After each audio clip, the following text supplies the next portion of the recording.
Okay, welcome to another episode of our ongoing Dominions 5 multiplayer Rams game.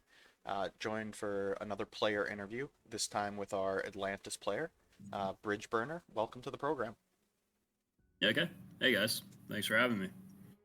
Glad you're here. And first, tell us a little bit about your background in Dominions. How long have you been playing? What mods do you Mhm. typically play with, etc.? Yeah, I gotcha. So I think I've been playing Dominion since Dominions 2, when the old like PC Gamer magazines came out and they had the demos on them. So I've been playing single player all the way back since Dominions 2, and then ended up starting with some buddies kind of casually through Llama server, I think in Dominions 4. Then finally, when Dominions 5 came out, I transitioned over to the Reddit server. I ended up joining the subreddit and then sort of joined some of the competitive multiplayer, I guess. So kind of kind of been playing Dominions for a while, but not in a super competitive scenario until I don't know, maybe a year or two ago. And now, today in the Rams game, you're playing Atlantis. What are some of your Mm-hmm. other go-to nations? So I really like Femoria. I've been playing with them a lot, and then I actually just recently won my first um, Discord game with Marignon. So it's kind of EA is Femoria or maybe Helheim, and then MA is Marignon typically, and then late age I'm not super familiar with. I haven't played a lot of games in late age. And what drew you to Atlantis in this particular game? So in this one is kind of I really wanted to do Yes at first, but I think that one was already taken. So I figured Atlantis would be pretty straightforward.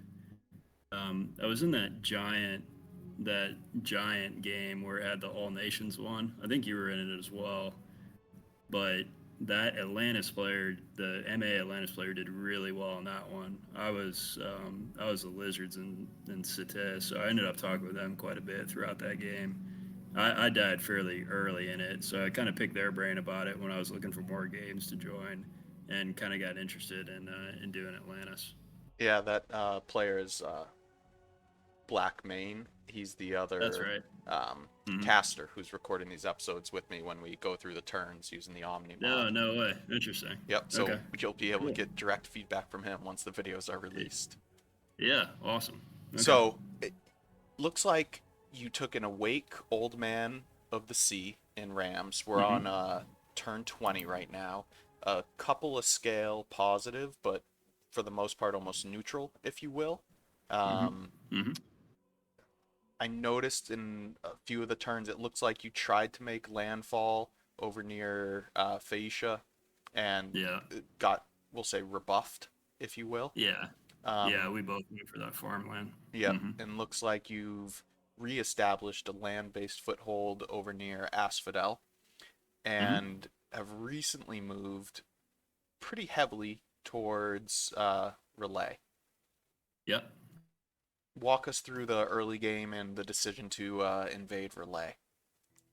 Yeah. So the early game, I was trying to just expand as much as possible. I kind of screwed up in that corner, that northeast corner near Fascia. I was expecting to lose that bump, just because I kind of ran out of troops, and rather than backtrack all the way and get another batch, I figured it was just worth it in case he changed his mind.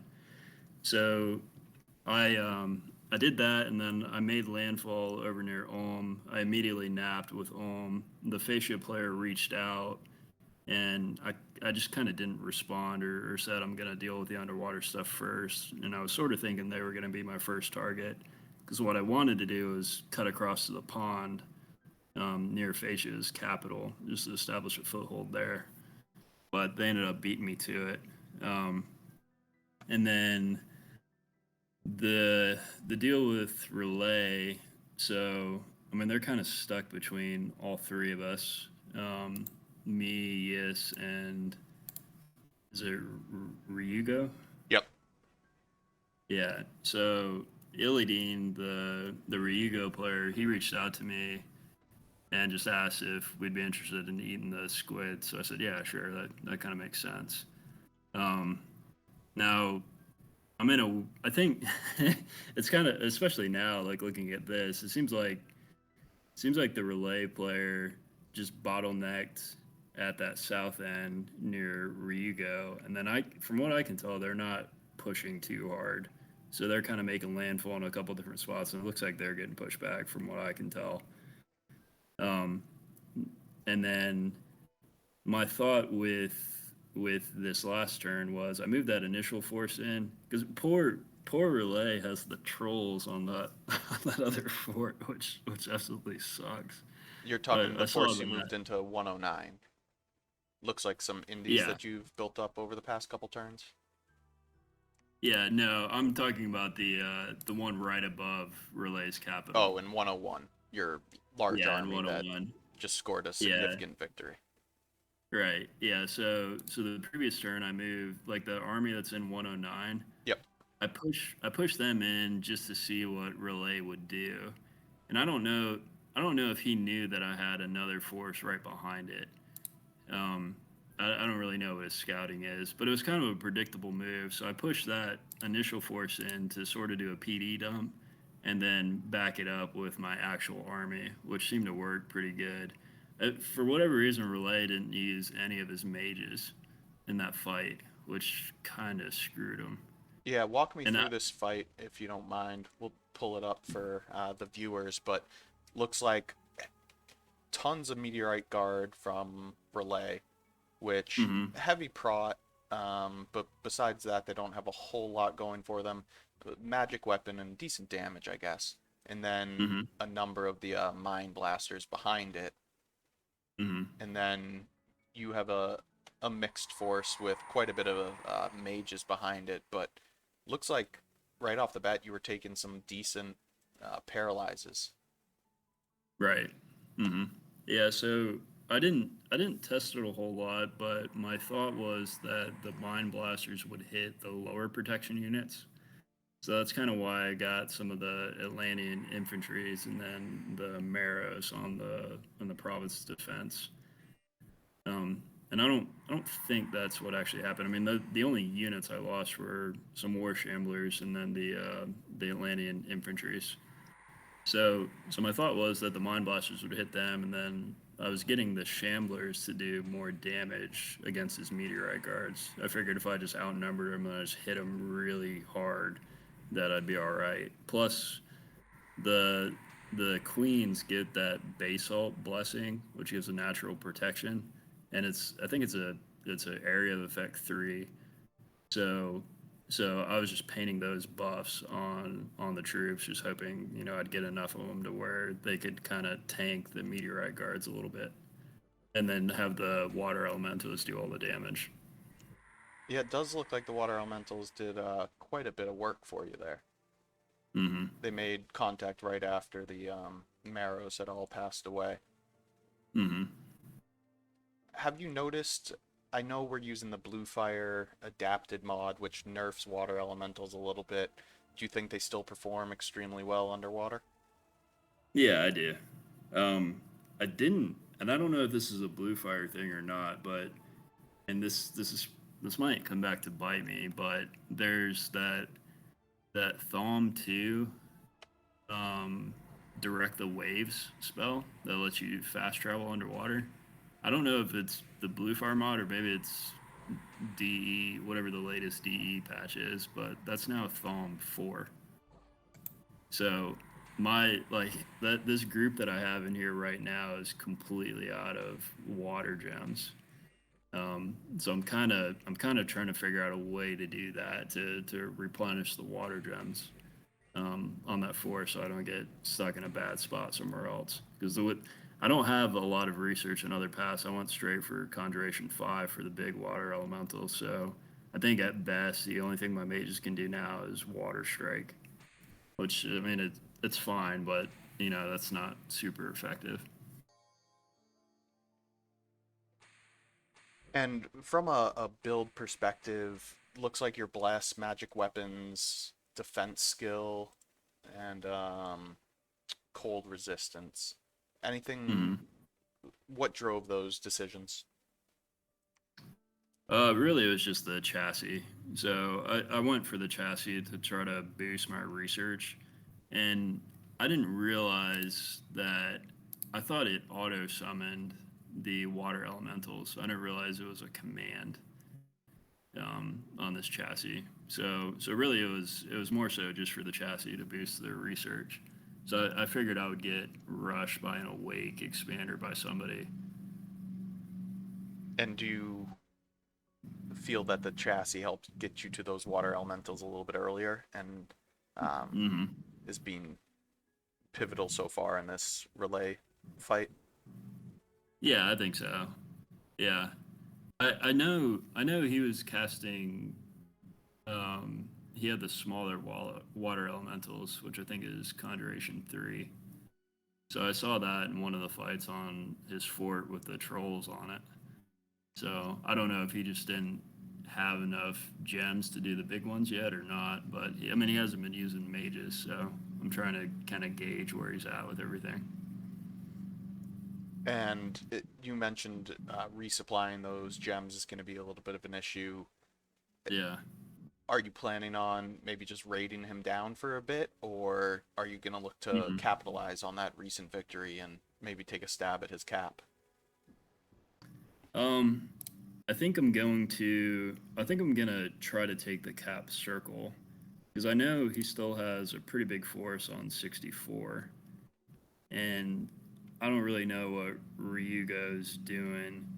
I can't see any of his troops, so I don't know if he's getting ready to push onto that fort or not. So I'm kind of a little leery about that other force he's got on 64 and what he's going to do with that. So I know I can at least raid around his cap circle, depending on which way that other army moves, and try to pick up any stragglers. I didn't kill as many of the mine blasters as I was hoping to. And then taking a step back into more of a macro picture, let's say Mhm. Relay War goes well, turn 30, 35-ish, you're sitting on two caps. What is your diplomatic position with some of the others around you, like Yis, like um, Ulm, like Asphodel? Mhm. Are you looking to move on to land, or are you thinking long term, take the pond and win from there? Yeah, so I'm napped with and I'm napped with Yes, and it looks like Fascia has just completely pushed Yes, or not completely, but they're starting to push Yes off of land. So I haven't talked to the Yes player, but the initial discussions with him when I signed the nap with him was for me and him to go after Ryugo afterwards because apparently they're really scary once they scale later on. But if Yis is jammed up with Fascia, it might make more sense for me to help finish Fascia off with Yis, and then so that gives Yis a better front to go after Ryugo, if he has some of the Fascia territory. Because right now he's sort of narrow, and I don't even know if he actually shares a border with Ryuga.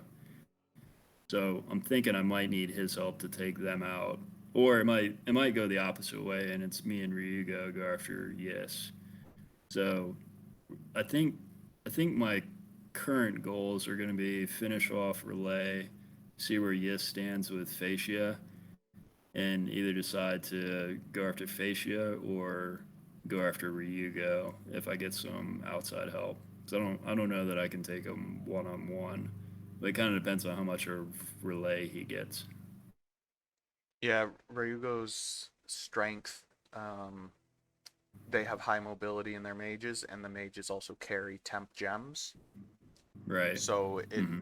their ability to put a lot of mages and a lot of water elementals onto the field at any one time in any one spot is pretty unique. Yeah. They basically can spit out water elementals for free.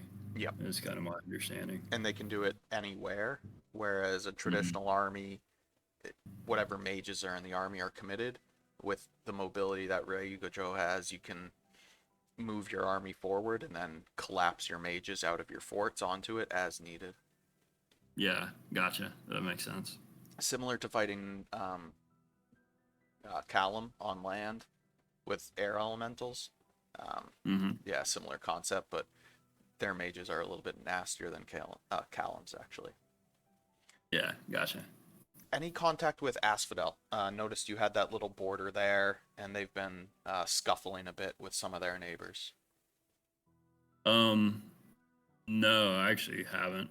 Um, I did a little. I saw he had a bunch of minotaurs on that farmland in '92. So I kind of did a little PD dump. I got 17 PD and 104, but yeah, I actually haven't talked to them.